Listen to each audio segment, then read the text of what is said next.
Who knows how sessions work? Anybody know how sessions work on the web? Let's hear it. How do they work? It keeps track of what sites you visited, what data was passed and received while you had that browser open. Okay, so that's one idea of a session, like a browser session, right? Like, hey, what sites did I go to while I had my browser open? So when I talk about web sessions, I'm talking about for a single website. Like, how do we know who a user is? The web is stateless. So a client makes a request to the server responds to the client, the connection is dropped. We're done. You asked me for index.go.html, here it is, and all the files you need to build that page, all the images, the CSS, the JavaScript, sent down to you, the client, our connection severed. We don't maintain an open connection unless we're doing WebSockets or something.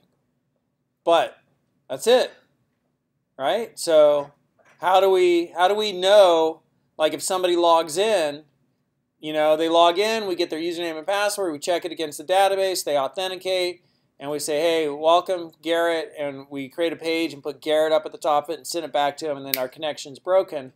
And then Garrett says, well, take me to my user profile, I want to update my picture. And that new request comes in, how do we know that that's Garrett?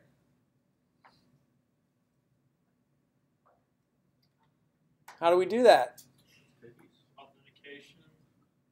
Do we ask them to sign in every time? No, we can't do that, right? You sign in to Amazon, use shop, go to page, load it all into your cart, and then check out. And it all continues remembering you. How does it remember you? Session ID. Session ID. How's a session ID fit into the picture? Once you log in, it starts a session with the site, and as long as you're logged in, you're accessing the site through your user account, so you can do all the stuff you have to log in to do. You all already know this. You all already know this, and you use it every day. You're using it right now. You use unique identifiers to identify different users. And then when you identify a different user by their unique identifier, you look up all the information you have associated with them in your database, your brain, and then you understand who this user is. Right now, you are all looking at me, and I am unique from all other people you know. You see my image. That's a unique imprint. You take that uniqueness, and you go into your brain, and you say, that image is associated with which personality profile? Oh, that's my teacher, Todd. Right? If Garrett, you look at Garrett, you guys have data and information stored about Garrett, and as soon as you look at him, here's the data and information I have stored about Garrett. Or Eddie. Here's the data and information I have stored about Eddie. How do you associate that data and information stored about the person Eddie in your head with the individual when you see them? You uniquely identify them visually. They are unique. Have you ever been confused and had your unique identifier be wrong? Sometimes people call, like a week or two ago, my wife called my parents' house, and I was at my parents' house, and I said, hello, and she's like, hi, Al. I was like, no, I'm Todd. This is your husband. What's up? She's, oh, man, you sounded like your dad. You know? So she identified him by his voice and brought up all the things associated with him, but then she was talking to the wrong person. Right? A unique identifier allows us to access information about somebody, whether it's a voice recognition or a visual recognition. So how can we do that with cookies? We give them a unique identifier. And there's something called a universally unique identifier, a UUID, a universally unique identifier. And if we look up a UUID, universally unique identifier, and let me just see here. This is pretty long. Collisions, versions, variants, format, history. Let me see if million is in here. No. there's this great thing, year. So this UUID is equivalent to generating 1 billion UUIDs per second for about 85 years.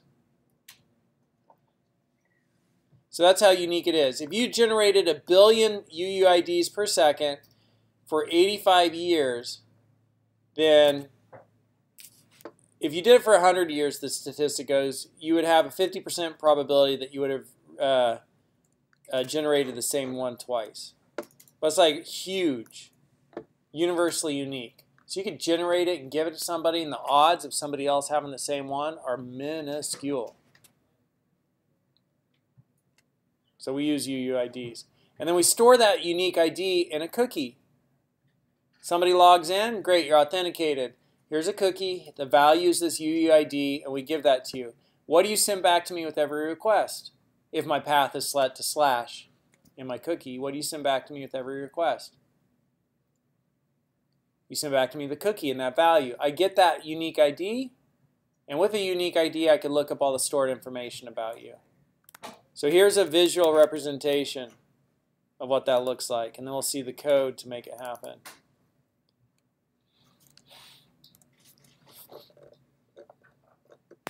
Client makes a request to the server. The cookie comes over with the UUID in it. We could have a data structure which stores UUIDs, and we could say this UUID is associated with this user. And then when we have the user ID, we can look up all the information that we have for them, stored permanently.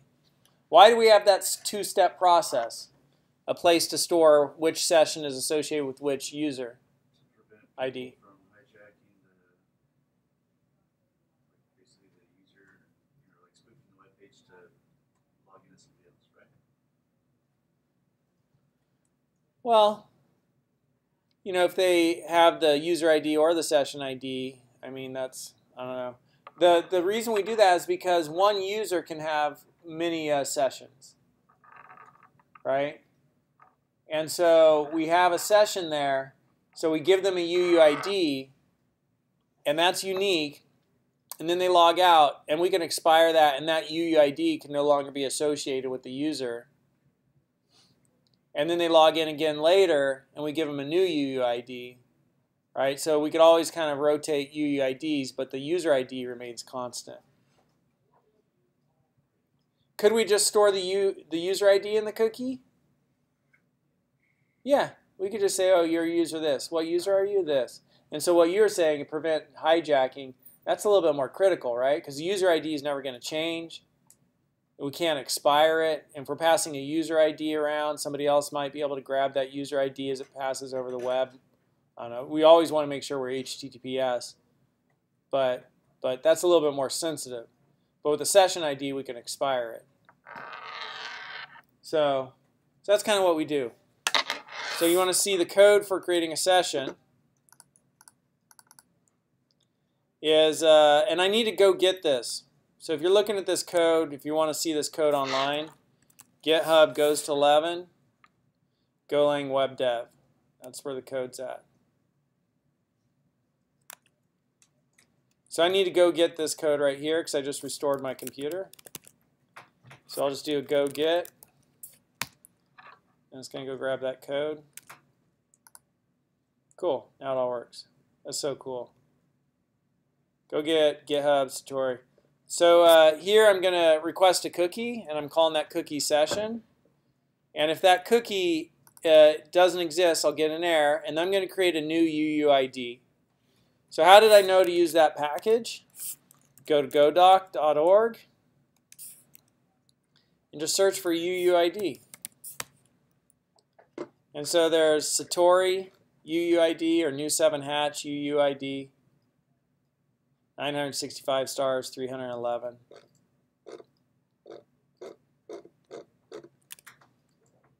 So I get a UUID. There's different versions of UUIDs. We're going to use version 4.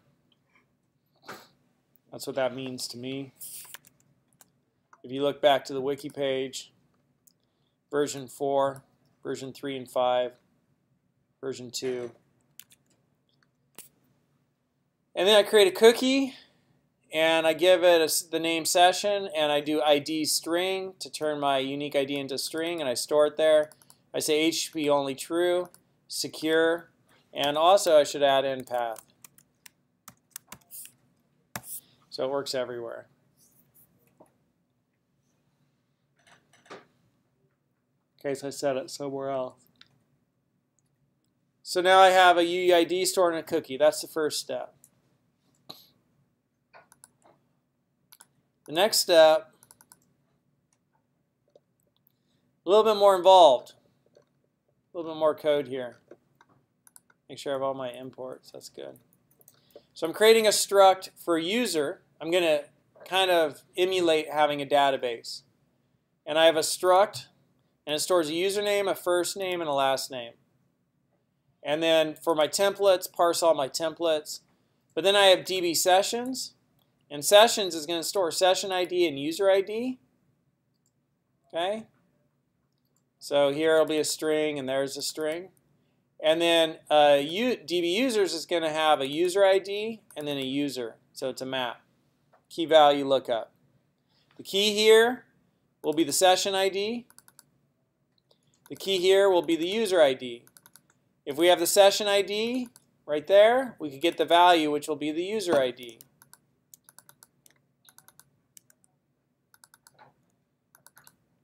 Multiple array selection. How do I do multiple arrays?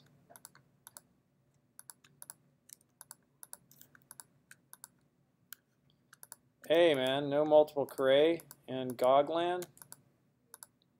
I thought it was one of these. The option did it. I'll have to figure that out. So you understand my two little data structures there, kind of like databases, right? Look something up by a value and you get the key. Or look something up by key, you get the value. So then we have a handle func at index, handle func at bar, and then just not found handler for favicon. And so here's index. Request the cookie. If it's not there, set a cookie. Okay? Like when you all look at that code now, how many people feel like I got that? How many people feel like I'm getting it? Not totally there yet, but I'm getting it. Cool. All right, but that's it. We create a cookie. It's a struct. Here's our composite literal. Composite literal, we do the type, and then the curly braces, and put the values in the middle. Populate the fields, right? And then this just takes the address of it. We learned about that last week, right? Wasn't that last week we learned about addresses? I got all fired up about addresses. And so that gives us the address, and then set cookie takes, an address pointer to an HTTP cookie. And so now that we get the cookie, we create a user, var u user, so variable u is of type user. And then this is a comma OK idiom. And so this is this is a way that you write Go code, comma OK idiom. And so in Go, you don't normally see semicolons. That doesn't mean they're not there, they're just invisible to us. The compiler puts them in automatically, which is why we have to format our code in certain ways. Like when we have a function, that has to be there, and it can't be there, because the compiler looks for certain things and then puts your semicolons at the end. And so you can use semicolons. So here is one statement, and then there's a semicolon. But that just limits the scope of all those variables right to here when you do that with comma OK idiom. And so this statement here, we say in DB sessions, is there C value? What is C value? C value is the UUID. It's the session ID. It's this right here, right? So we're saying, okay, in DB sessions, the key is the session ID. So down here, we're saying in DB sessions, here's the session ID. Did I get back a user ID or a username, right? And is that okay? It tells me, okay, you got a value, or you did not. So, okay, I got a value. Then I could do DB users and give it that username, and it gives me the user. So I populated the user if one exists in my other database. It's this picture right here, which we just saw. Right? UUID, get my user ID. With my user ID, I could get my user. UUID in sessions. UUID in session will give me my username, right? Gives me my username. When I have my username, I can look that up in the database where I have my user stored, and it gives me back my user. How many people are following? Cool. Then I execute my template and I pass in my user. So if I have in index.go.html, if there's a first name, then here's the username, the first name, and the last name. So it'll show me the username. And then down here, I request my cookie, here's session. Right? Request cookie, the cookie I want a session. And if there is no cookie, redirect, go back here, status see other. Which one is status see other? 303. What does 303 do? Does it change the method, every method to get, or does it keep it the same? What do you guys remember? See other. See other and temporary redirect were the two we were looking at. See other is always going to be get. And we can verify that just by going back up here to redirect and status codes and look it up. 303 uses the get verb, so even post will be converted to get.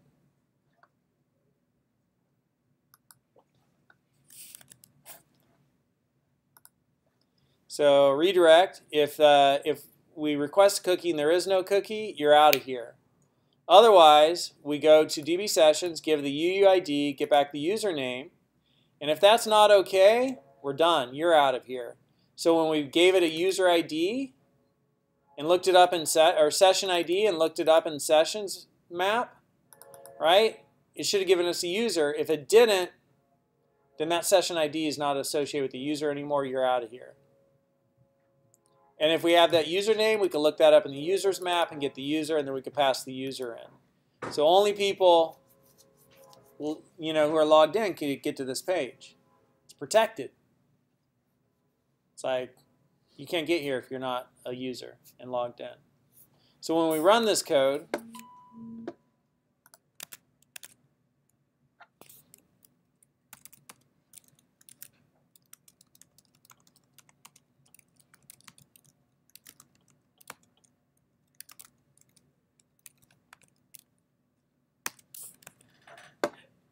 I want 030.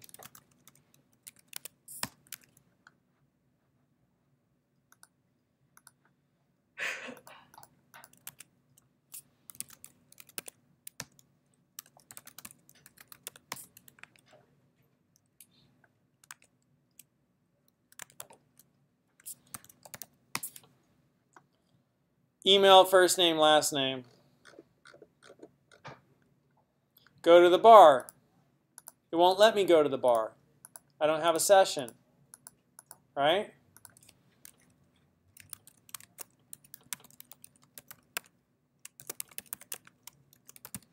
Submit. Oh, now it's recognizing me. I have a session. Go to the bar. No problem.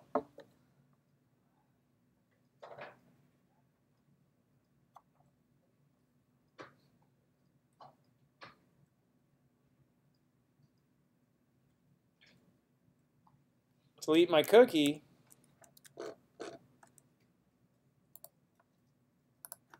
Try to stay here. Nope. You have to go back and create a cookie with a session.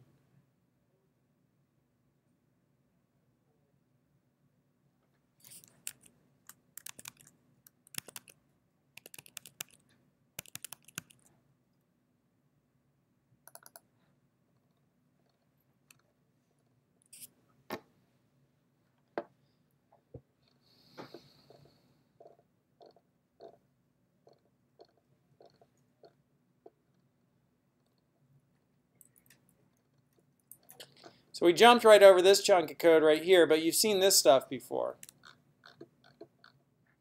So this was when right? We post our form on index. So if the method is post, then we get the username, first name, last name. We create a user, composite literal, right, where we have the type, and then curly braces and the values to populate the fields. This is not best practice. You should name your fields, but that's very good for brevity right there. But name your fields if you're in a live production working with others environment. And then we get DB sessions, right? And we say the value here is equal to that username, which is going to be the username or the ID, user ID. And then the DB users key is the user. So that's where we set the databases or the maps.